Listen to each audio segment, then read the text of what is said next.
Hey, this is Reagan, your RV Traveler's Voice, and giving you a little bit of a preface and disclaimer on this video. Apologize for the video quality. It pretty much rained on us the whole time at our Shaefer herd, and so we kind of put off recording till there really was just the last minute. So we got about half the sites here, sites 1 through 54, and towards the end they get a little bit dark and grainy. Hopefully this will give you a good flavor of what the campground looks like and how we enjoyed it. And enjoy the rest of the video.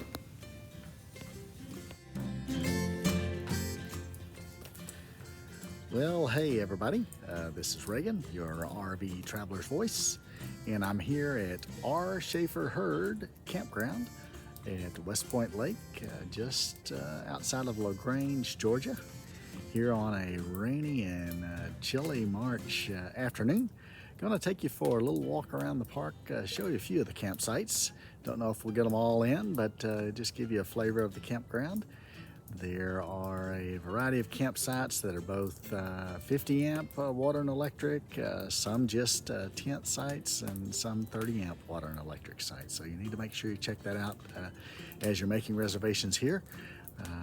But most of them are on the water side. So let's walk around and take a look. And we'll be back to you soon.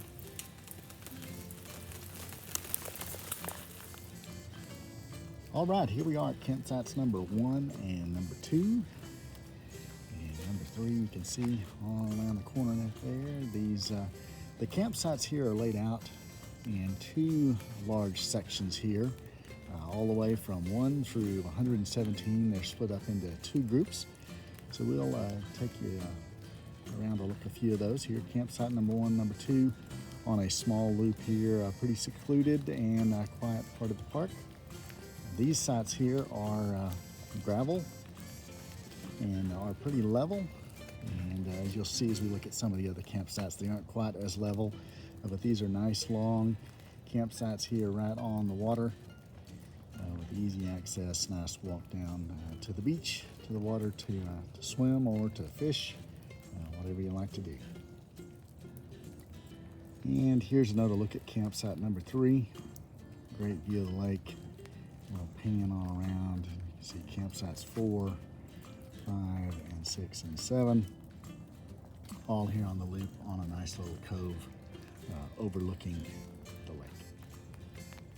And here's another view of campsite number 7, panning on around campsite number 8 and campsite number 9. Now, one thing you'll see in campsite number 8, as well as panning back here to campsite number 7, a lot of these sites have a separate parking area for an extra vehicle or a boat or utility trailer that you'd like to bring along with you. So another unique thing about this our Shaefer Herd campground.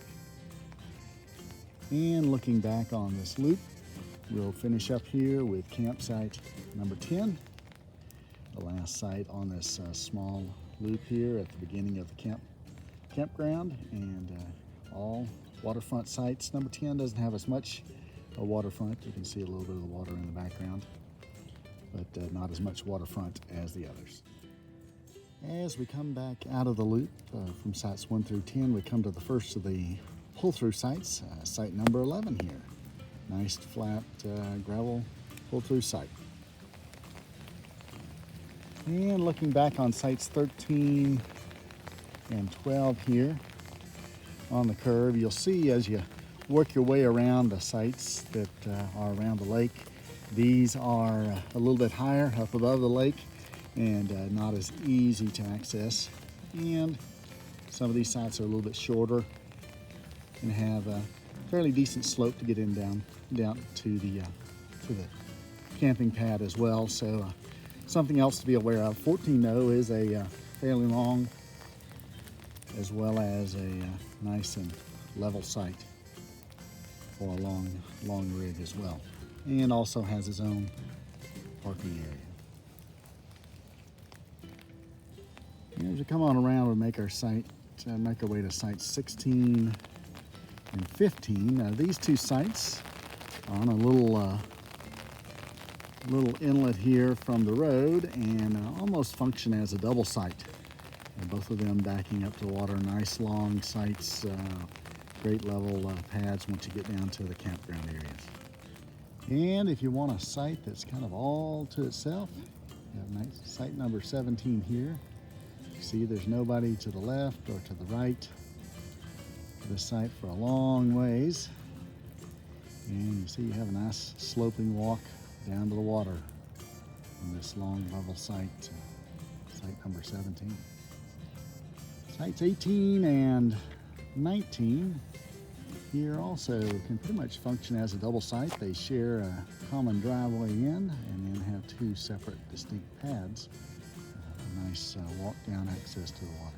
And while site 20 doesn't have its own separate parking space, they have marked off 3 parallel spaces here on the road as separate parking for site number 20.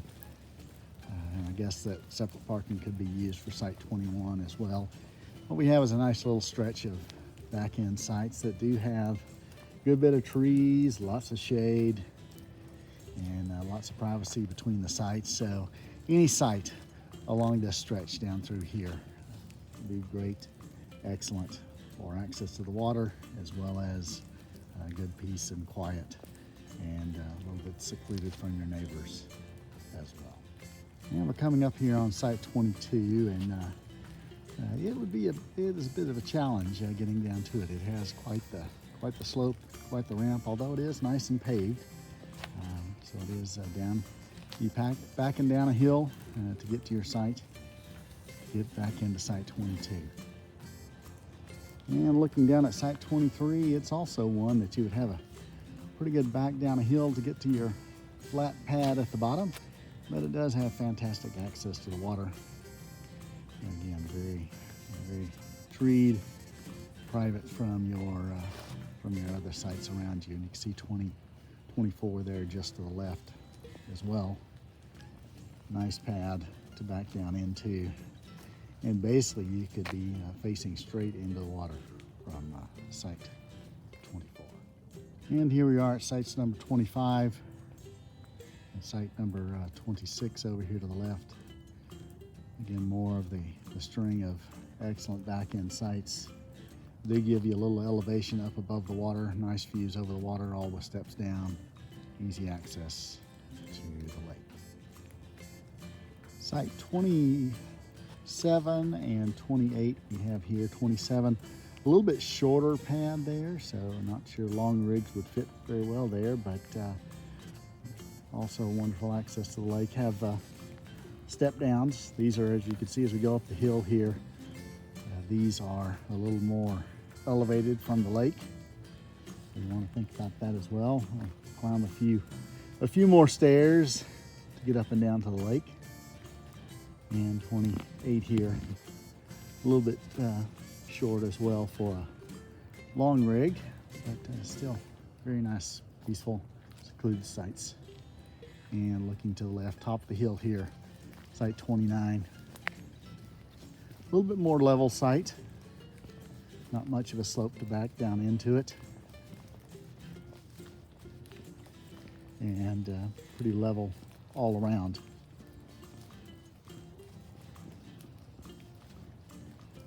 Pretty much wraps up the sites that are here on this little inlet of the lake as well. And just past campsite 29, you'll come to a little cove of 4 campsites, 30 through 33.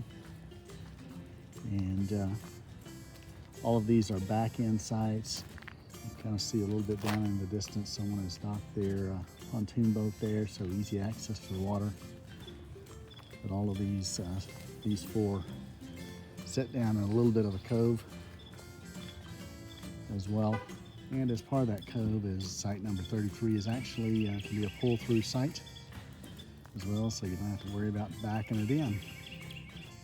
As we make our way on around the curve, site 34 here, 35, 36, and 37, you kind of see these are a little more tightly spaced still with excellent water access, but the foliage is not as dense here, and so not as much privacy between sites.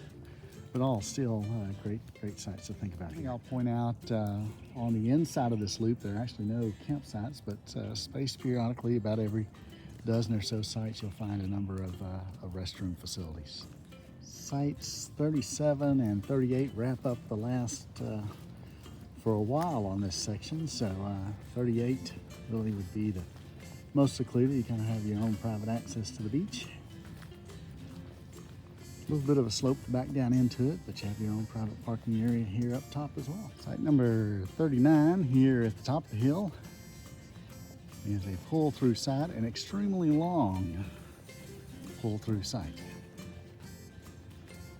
With a bit of elevation up from the lake and a lot of timber to get through to get to the lake, so not as much lake access, but very long pull-through site. And we're going to make our way to another section, sites 40 through 54. Just another part of this first main loop. As we come to site 40, this is officially a double campsite. So you see there's two, there's a we'll call it the upstairs access and the downstairs access. You could pull something in and park it, or back it in, whatever your choice might be. Very large double site here, overlooking the lake and the island out there in the distance. Coming up on sites 41, 42, and 43 here. They're all kind of a little grouping. Not as much vegetation here, a little bit more out in the open. 41 is a little bit of a short pad site. Has a long back end ramp, but the actual pad is fairly short. So just think about that. But not bad as well, and they get you right down on the water as well. Site 44 comes back around the corner, and the first on your way into this other small inlet here. 44, 45, and 46 there in the background. Well maintained, level pads, great views as well. 47, nice flat camper site, as well as another parking space or a tent pad, whatever you like there. And we see a nice big site here, 48, right down on the water. And looking here at site 50, it is another double site, quite expansive. Here at the very tip end of the inlet. Right now there's only one camper here, but it is a double site, right across from the larger bathhouse. And the final campsites on this loop, sites 51 through 54, are here on this little alcove, another grouping of 4 sites as well. We won't go down there as they're in the midst of getting set up, but another great grouping of sites here on the inlet, not out in the main body of the lake. Here at our Shaefer Herd Campground, Corps of Engineers Lake, West Point Lake. And just a quick snapshot of one of the amenities here. They do have a few campsite playgrounds, although a little sparse, but they do have a few around. Obviously the main attraction here is the waterfront. Plenty of nice sandy beaches for swimming, but they do have some other options here around the lake. Hey folks, well, as you can see, we're pretty much running out of daylight, and my apologies that we did not make it to the entire length of the 117 site campground, but hopefully with the 1 through 54 look, you got a good look at this overall campsite. Very well maintained, nice, clean, tons of wonderful sites that are all pretty much on the water, and you can't go wrong with a stay here at our Shaefer Herd Campground here on West Point Lake, just on the border between Georgia and Alabama, just over on the Georgia side. So stay tuned for next time, and thanks for joining us on RV Traveler's Voice. This is Reagan saying happy camping. So long for now.